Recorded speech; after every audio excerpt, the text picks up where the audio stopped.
how do we feed raw to our pets? You're gonna grab your bag of frozen food here. We're gonna need to know approximately what your dog's weight is so we don't overfeed or underfeed. All the companies will have a great little slick way to be like, your dog weighs this much pounds, and this is about how much food you're gonna need. The nugget styles is pretty easy because you just are gonna count out and then determine about like what your either weight is or like if it's a half a cup or a third of a cup depending. Start with the count out though, just so you can kind of see what's going on. Best way I think is to have some Tupperware set aside so this can defrost in your fridge, because life happens. While you can feed frozen to a dog, it's not as recommended. They still should get to a room or a warmer temperature. Cats probably will be very mad at you and refuse to eat cold out of the fridge or freezer. That's a whole other conversation. So you're gonna put it in your Tupperware and let that sit. Like I said, love the messy mutts. They have a pretty slick, you can pile up pretty quick, so by the morning, this is ready to go.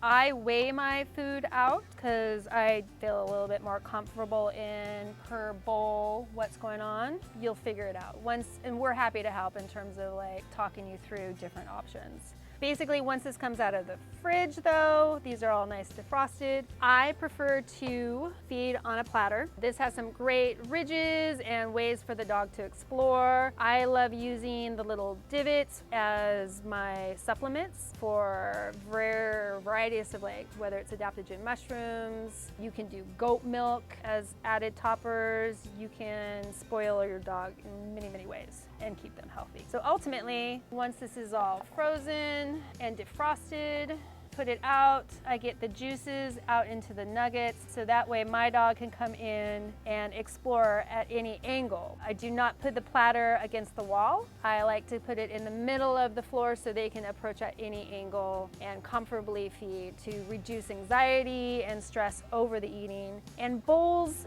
really concentrate a lot of smells into the dog, so it can be a little overwhelming. This disperses so like, again, they can come in and choose how and what they want to eat first. Pretty fun actually to watch them do this. This is a really great option for dogs who tend to gulp their food as well. They have to slow down to kind of eat it as it's spread out on the platter. And then dogs that are a little bit fearful. With being away from the wall and not being as enclosed, we've seen a lot of dogs who we thought were picky eaters really work well with the platter because they're not cornered in their feeding space. I don't like eating next to a wall.